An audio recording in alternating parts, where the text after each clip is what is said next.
இப்பதான் நமக்கு ஐபிஎஸ் அதிகாரி 3 பெண் ஐபிஎஸ் அதிகாரிய சென்னை உயர்நீதிமன்றம் என் தம்பி ஞானசேகரன் வழக்குல புலன் விசாரணைக்கு போட்டிருக்கு நீதிமன்ற பார்வையில். Chambers dictionary of world history new edition கிட்டத்தட்ட ஒரு 978 பக்கங்கள் இருக்குங்க. 30 பவுண்டுன்னு போட்டிருக்காங்க. இதிலெல்லாம் தேடி பார்த்துட்டேன். யார் அந்த சார் அப்படிங்கிறது தான் விடை கிடைக்கவே இல்லையே.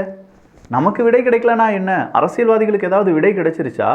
நாம் தமிழர் கட்சிக்காரங்க யார் அந்த சாரை கேட்க மறக்கிறாங்களே, அதிமுக காரங்க யார் அந்த சார் அப்படிங்கிறத கேட்க மறக்கிறாங்களே, பிஜேபி காரங்க யார் அந்த சார் அப்படிங்கிறத கேட்க மறக்கிறாங்களே. ஆனால் டிபி ட்ரூப்ஸ் அப்படி கிடையாது. நாம் கொஞ்சம் ஞாபகமாக அப்டுடேட்டான இந்த இன்ஃபர்மேஷன்லாம் பார்க்குறதுனால மறுபடியும் கேட்போம் யார் அந்த சார். திமுக காரங்க இதை கேட்க மாட்டாங்க. கேட்குறதுக்கு பதில் அவங்க விடையே கொடுத்துருவாங்க, இவன் தான் அந்த சார் அப்படின்னு சொல்லி. ஆனால் யார் அந்த சார் அப்படிங்கிறது ஒரு கேள்வியாக இருக்கும்போது தம்பி ஞானசேகரன் அப்பாவு அவர்கள் சொன்னது, நம்ம சபாநாயகர் அப்பாவு அவர்கள் சொன்னது தம்பி ஞானசேகரன். ஆனால் அவர் சொன்ன தம்பி வேற, ஞானசேகரன் வேற. பிரித்து பார்க்கவும் தம்பின்னு சொன்னது இன்னொருத்தரை, ஞானசேகரன் சொன்னது இன்னொருத்தரை. ஆனால் அவருக்கும் அவர் சார்ந்திருக்கக்கூடிய நபர்களுக்கும் இதனுடைய உண்மை என்ன அப்படிங்கிறது தெரியும். யார் அந்த சார் ஒரு ஓரமாக இருக்கும்போது யார் அவரை கொன்றது அப்படிங்கிறது ஒரு கேள்வியாக வரணுமா வேண்டாமா? புரியலைல்ல. இந்த வீடியோ ஃபுல்லாக பார்க்கும்போது கண்டிப்பாக உங்களுக்கும் புரியும். என் ஆதங்கம் என்ன அப்படிங்கிறத நீங்களும் கொஞ்சம் ஷேர் பண்ணிக்கிடுவீங்க. இது ஆழமான அரசியல் சதுரங்கம்.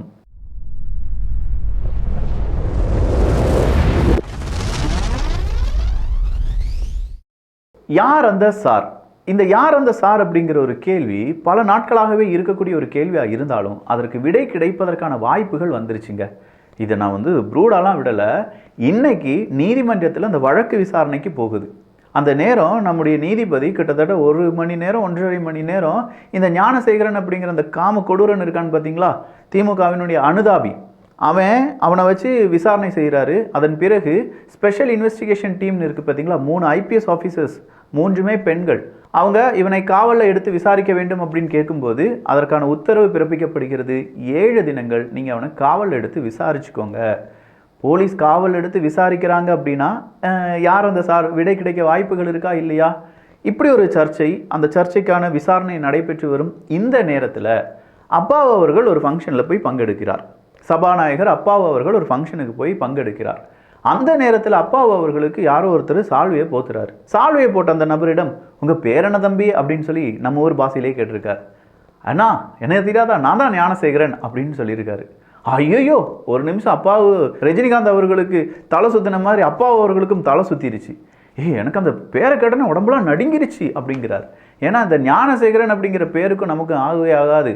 இந்த தம்பி ஞானசேகரன் எனக்கு சால்வையெல்லாம் போட்டாருப்பா அப்படின்னு சொல்லி அந்த வீடியோ அப்படியே போயிட்டே இருக்கும்போது திடீர்னு பார்த்தா அந்த ஐபிஎஸ் ஆஃபீஸர் பெண்களிடம் லத்தியை கொடுத்து பாருங்கள் அப்போ தான் பயப்படுவாங்க, ஆண்களை விட பெண்கள் போலீஸ் ஆஃபீஸர்களிடம் லத்தியை கொடுத்து பாருங்கள் அப்போ தான் பயப்படுவாங்க அப்படிலாம் சொன்ன அப்பாவு அவர்கள் தம்பி ஞானசேகரனுக்காக 3 பெண்கள் அடங்கிய ஒரு ஸ்பெஷல் இன்வெஸ்டிகேஷன் டீமை வச்சுருக்காங்கன்னா பார்த்துக்கோங்களேன் அப்படின்னு சொல்லி தம்பின்னு கீழே கை காண்பித்து ஞானசேகரன் அப்படின்னு சொல்லி மேலே கை காண்பிக்கிறார். Code word accepted sir, code word accepted. யார் அந்த சார் நாங்கள் கேட்க மாட்டோம். தம்பின்னு சொன்னது கீழே இருந்த ஞானசேகரனை, ஆனால் ஞானசேகரன் அப்படின்னு சொன்னது இப்போ ஜெயிலில் இருக்கக்கூடிய ஞானசேகரனை. இப்படி நாங்கள் புரிஞ்சுக்கிடவா? இல்லை தம்பி ஞானசேகரன் அப்படின்னு சொன்னவர் சால்வையை போத்தினவர், ஆனால் அவர் பேரில் கேஸ் இல்லை, அவருக்கு விசாரணை செய்வதற்காக 3 ஐபிஎஸ் ஆஃபீஸர்ஸ் அங்கே வைக்கல அப்படின்னா உண்மையிலேயே நீங்கள் தம்பி ஞானசேகரன் சொன்னது யாரை? இந்த கேள்வியை எல்லாரும் கேட்கும்போது திமுகவினுடைய ஐடி விங்க ஒரு ஃபார்வர்ட் மெசேஜை எல்லாருக்கும் அனுப்புகிறாங்க. இது வெட்டி ஒட்டப்பட்ட வீடியோ, சங்கிகளை இதை பரப்பாதீர்கள், தம்பிகளை இதை பரப்பாதீர்கள், அதிமுக டயர் நக்கிகளை இதை பரப்பாதீர்கள் அப்படின்னு சொல்லி அதுக்கு ஒரு ஸ்டேட்மெண்ட்லாம் போட்டு ஒரு வீடியோ வெளியாகுது. இவங்க சும்மா இருப்பாங்களா? நாம் தமிழர் கட்சியை சார்ந்தவங்க, பிஜேபியை சார்ந்தவங்க, அதிமுகவை சார்ந்தவங்க லைவ் வீடியோவை எடுத்து போட்டு இங்கே எங்கடா ஒட்டி இருக்கு பார்த்து சொல்லுங்கடா அப்படின்னு சொல்லி டைம் லைனோடு அந்த வீடியோ போட்டு காண்பிக்கிறாங்க. நம்மளும் அந்த வீடியோ போய் கிராஸ் செக்லாம் பண்ணோம். நம்ம இந்த பெய்டு ஃபேக்ட் செக்லாம் கிடையாதுங்க. ஒரு பார்ட்டிக்கு மட்டும் ஃபேக்ட் செக் பண்ணுற யூனிட்லாம் நம்ம கிடையாது. ஒரிஜினலாக அந்த மக்கள் பேசிகிட்டு இருக்காங்களே, அந்த மக்கள் என்ன பேசிகிட்டு இருக்காங்க, உண்மையிலேயே வெட்டி ஒட்டப்பட்ட வீடியோவா அப்படின்னு பார்த்தா இல்லை. அப்பா அவர்கள் தம்பி ஞானசேகரனுக்கு எதிராக 3 ஐபிஎஸ் ஆஃபீஸர் விசாரணை செய்கிறாங்க அப்படின்னு சொன்ன அந்த வீடியோ உண்மைதான். ஆனால் என்ன, நம்ம ஊரில் இந்த ஃபேக்ட் செக்குன்னு தனியாலாம் சேனல் வச்சு நடத்துகிறவங்க அது பொய்யாக பரப்பப்பட்ட வீடியோ அப்படின்னு சொல்கிற அளவுக்கு முட்டு கொடுத்துருக்காங்க. இந்த முட்டு ஒரு புறம் இருக்க, இன்னொரு முட்டு அதான் பரந்தூர் விமான நிலைய முட்டு அப்படின்னு ஒன்று இருக்குல்ல, அதுலேயும் முட்டெல்லாம் இப்போ யார் கொடுக்குறாங்கன்னா ஹைனாக்கள்லாம் கிடையாது, ஊப்பிக்கள் அவங்கெல்லாம் கிடையாதுங்க. அவங்கெல்லாம் பாவம், அவங்க மக்களுடன் மக்களாக இருக்கக்கூடிய எத்தனையோ தொண்டர்கள், திமுகவினுடைய தொண்டர்கள் இருக்காங்க, அவங்களும் சாதாரண மக்கள் தான். ஆனால் இதற்காகவே வளர்க்கப்பட்ட நிறைய பேரில் முக்கியமான நபர்கள் முக்கியமான பொறுப்புகளில் போய் உட்கார்ந்துருக்காங்க. அதுவும் இந்த நெறியாளர்கள் அப்படிங்கிற பேரில் போய் உட்கார்ந்துருக்கக்கூடிய பொறுப்பாளர்கள்லாம் இருப்பாங்கல்ல. இதை நான் சொல்லலை, ஐயோ எதுவும் நான் சொன்னேன்னு சொல்லி தப்பாக நினச்சிக்கிடாதீங்க. சோஷியல் மீடியாவை அப்படியே பார்த்துட்டு இருக்கும்போது எனக்கு சில காணொளிகள் கண்ணில் பட்டுச்சு. அந்த காணொளிகளில் நம்ம பூவுலகின் நண்பர்கள் அவங்க சார்பாக ஒருத்தர் பேசுகிறாரு. அப்படி பேசும்போது அவர் சொல்றார், பரந்தூர் விமான நிலையம் ஏன் அமைக்கப்பட வேண்டும்? சென்னைக்கு தான் விமானம் வேணும்னா எக்ஸ்பேண்ட் தான் பண்ணணும். பக்கத்துல 700 ஏக்கர் ஓட்டி இருக்குது. ஒரு காம்பவுண்ட் வால் உடைச்சு விட்டீங்கன்னா 700 ஏக்கர்ஸ்ல ஆபீஸ் ஸ்டேடியம் கிளம்பிடுது. ஆபீஸ் ஸ்டேடியம் கிளம்பணும், ஸ்ட்ராட்டஜிக் ஏர்பேஸ் இல்ல. சென்னையில தான் விமான நிலையம் வர வேண்டும் அப்படின்னா இப்போ இருக்கக்கூடிய ஏர்போர்ட்டை 1000 விமானங்கள் வந்து செல்லக்கூடிய அளவுக்கான நம்ம ஏர்போர்ட் இருக்கு. அதில் வெறும் 300-400 விமானங்கள் தான் வருது. 1000 விமானங்களை கொண்டு வாங்க, ஃபுல்லாக என்கேஜாக அது ஓடிக்கிட்டே இருக்கட்டும். அதையும் தாண்டி உங்களுக்கு கொஞ்சம் இடம் வேணும்னு நீங்கள் நினச்சிங்கன்னா ஒரு காம்பவுண்ட் சூரை தட்டி விட்டால் ஒரு 700 ஏக்கர் கிடைக்கும், அதை நீங்கள் வாங்கிக்கலாமே அப்படின்னு சொன்னேன். நெறியாளருக்கு டென்ஷன் ஆகிட்டார். ஐயோ திமுக பற்றி பேசுகிறாரே அப்படின்னு சொன்னோன்னே நெறியாளர், அது எப்படிங்க சென்ட்ரல் கவர்மெண்ட்டே போய் வாங்க முடியுமா, நமக்கு கேட்குற பணமே தரமாட்டுக்காங்க அப்படின்னு சொல்லி நேரடியாக அந்த பிட்டை தூக்கி பிஜேபி பக்கம் போட நினைச்சாரு. 150 கொடுத்துருவாங்களா? அதுவும் வாங்கணும். 151 பேர். நான் சொல்றேன், உங்களுக்கு விவசாயிகள் வந்து ஈஸியா கொடுத்துருவாங்க, மிரட்டி வாங்கிடுவாங்க.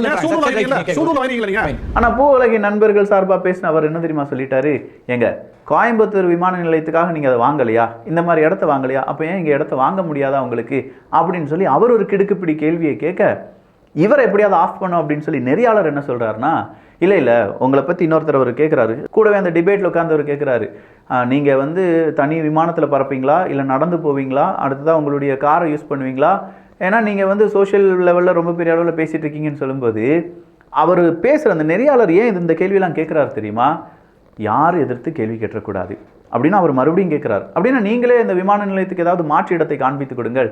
எங்க நெறியாளர் நீங்கள், ஊடகம் உங்கள் கையில் இருக்குது, ஊடகத்தை சார்ந்த நிறைய நிருபர்கள் இருக்காங்க, ஏகப்பட்ட பேர் இந்த ஜேர்னலிஸ்ட்டுக்காக படிச்சுட்டு வந்திருப்பாங்க. நீங்கள் ஒரு இடத்த கண்டுபிடிச்சி இந்த இடம் பரந்தூர் விமான நிலையத்துக்கு பதிலாக வைக்கலாம் அப்படின்னு சொல்லி ஒரு டாக்குமெண்ட்ரி ரிலீஸ் பண்ணிங்கன்னா மக்களாகிய எங்களுக்கு நல்ல பயங்கரமான ஒரு நிருபர்கள் கிடச்சிட்டாங்க, பயங்கரமான ஒரு சேனல் கிடச்சிருச்சு, எல்லாருக்கும் நன்றி கடவுளே அப்படின்னு சொல்லி நாங்கள் நன்றி கொடுத்துருப்போம். நீங்கள் என்ன செய்கிறீங்க, எங்ககிட்டயே கேட்குறீங்க. அப்போ நீங்கள் என்ன செய்கிறீங்க, நியூஸ் எல்லாமே எங்ககிட்ட வாங்கி எங்களுக்கே திருப்பி கொடுக்குறீங்க, நியூஸ் எதையுமே நீங்கள் சேகரிப்பதே கிடையாதா அப்படிங்கிற கேள்வியை கீழே இருக்கக்கூடிய எல்லாரும் கேட்குறாங்க. அந்த கமெண்ட்ஸ் எல்லாம் வாசித்து பார்த்தீங்கன்னா சும்மா கழுவி ஊற்றிருக்காங்க. இந்த மாதிரி நிருபர்கள் இருக்கும்போது, இந்த மாதிரியான நெறியாளர்கள் இருக்கக்கூடிய வீடியோவை தயவு செஞ்சு பார்ப்பதை விட்டுவிட்டு அதை பாஸ் பண்ணிவிட்டு கீழே 4 கமெண்ட்ஸை போட்டுவிட்டு ஓடி வந்துடுங்க. அது தப்பி தவறி கண்ணால் நீங்கள் பார்த்துட்டாலும் உங்களுக்கு வேறு ஏதாவது வியாதி வந்துடும். வியாதினா அரசியல் வியாதி தான். நாம நல்ல மனிதர்களாக இருப்பதற்கு இந்த மாதிரி நெறியாளர்கள் இருக்கக்கூடிய இந்த விவாத நிகழ்வை பார்க்காமல் இருந்தாலே பிபி, கொலஸ்ட்ரால், ஹார்ட் பீட்டு, இரத்த கொதிப்பு இது எல்லாமே கொஞ்சம் கம்மியாகி நார்மலாக நம்மளால் வாழ முடியும். இல்லாட்டி அவங்க கொடுக்குற முட்டுக்கு நம்மளாலேயே ஈடு கொடுக்க முடியலன்னா பார்த்துக்கோங்களேன். அடுத்ததாக RS பாரதி அவர்கள் சீமான் அவர்களுக்கு எதிராக ஒரு எச்சரிக்கை கொடுத்திருக்கிறார். நாம் தமிழர் கட்சி அப்படிங்கிறது நீங்கள் யூஸ் பண்ணவே முடியாதப்பா, நான் ஒரு கேஸ் போட்டால் கட்சியை நடத்த முடியாது பார்த்துக்கோ அப்படின்னு சொல்லி RS பாரதி அவர்கள் சீமான் அவர்களுக்கு ஒரு எச்சரிக்கை கொடுக்க, அடுத்ததாக டிஐஜி வருண்குமார் அவர்கள் சீமான் அவர்கள் மீது ஒரு வழக்கு தொடர்ந்திருக்கார்ல, அதனுடைய விசாரணை வருகிறது. அடுத்த விசாரணையின் போது சீமான் அவர்கள் நேரில் வந்து ஆஜராகும்படி அந்த வழக்கு விசாரணை அப்படிங்கிறதுக்கான அந்த தீர்ப்பை ஒத்தி வச்சிருக்காங்க. ஸோ வழக்கு விசாரணை அடுத்ததாக நடைபெறும் போது சீமான் அவர்கள் நேராக வந்து அங்கே ஜட்ஜிட்ட வந்து சொல்லணும் இதுதான் நடந்துச்சு அப்படின்னு சொல்லி. இது ஒரு பிரச்சனையாக நாம் தமிழர் கட்சி கூட்டிட்டு இருக்கும்போது தலைவர் பிரபாகரன் அவர்களுடன் சீமான் அவர்கள் எடுத்துக்கொண்ட புகைப்படம் உண்மையா டூப்ளிகேட்டா, ஆர்டிஃபிஷியல் இன்டெலிஜென்ஸால் எடிட் பண்ணப்பட்டதா, அந்த டைரக்டரால் எடிட் பண்ணப்பட்டதா அப்படிங்கிற பல கேள்விகளுடன் அதுவும் நாம் தமிழர் கட்சியை சுற்றி வந்துக்கிட்டே இருக்குது அப்படின்னு சொல்லலாம். நாம் தமிழர் கட்சியை சார்ந்தவர்கள் அதற்கு ப்ரூஃபாக நிறைய வீடியோக்கள், நிறைய ஃபோட்டோஸ் எல்லாமே சப்மிட் பண்ணிக்கிட்டே இருக்காங்க. இதெல்லாம் எங்களால் நம்ப முடியாது, இதெல்லாம் எங்களால் நம்ப முடியாது அப்படின்னு சொல்லி ரிஜெக்ட் பண்ணிகிட்டே இருக்காங்க எதிர் குரூப். இது எங்கே போய் முடிய போகுது அப்படிங்கிறதெல்லாம் பொறுத்திருந்து பார்க்கலாம். கடைசியாக ஒன்றே ஒன்று நான் சொல்லணும்னா, ஒரு நாள் செய்திக்காக ஒரு பெரிய நபரை, ஒரு உன்னதமான மனிதரை நம்ம இழந்து விட்டோம். வேறு யாருமே கிடையாது. கனிம வளத்தை திருடுகிறார்கள் அப்படின்னு சொல்லி புகார் கொடுத்த அந்த அலியவர்கள் இருக்காங்கல்ல, அந்த புகாரை வாங்கி கொண்டவர்கள் உங்களுக்கு எதிராக யாரோ ஒருத்தர் பிராது கொடுக்குறாயா அப்படின்னு சொல்லி அவரே போட்டு கொடுத்து கடைசி அவரை கொண்டுட்டாங்க. அப்போ ஒரு அக்கா கேட்டிருக்காங்க, கௌரி லங்கேஷ் படுகொலைக்கு பேசின வாய்கள் திமுக ஆட்சியில் சமூக செயற்பாட்டாளர்கள் தொடர்ச்சியாக கொல்லப்பட்டு வருவது பற்றி வாய் திறக்க மாட்டார்களா? வாய் வேலை செய்யாதா? திமுக ஏவல் துறையில் தொடர்ச்சியாக புகார் அளிப்பவர்களை காட்டிக் கொடுக்கும் வேலை நடந்து வருகிறது. பலமுறை அதே போல நடந்திருக்கு. சோ கால்டு பத்திரிகையாளர்களும் போராளிகளும் பொங்க மாட்டாங்க, பேசவும் மாட்டாங்க. இன்னமும் இந்த கொடூராட்சிக்கு முட்டு வேணா கொடுப்பானுங்க அப்படின்னு சொல்லியிருக்காங்க.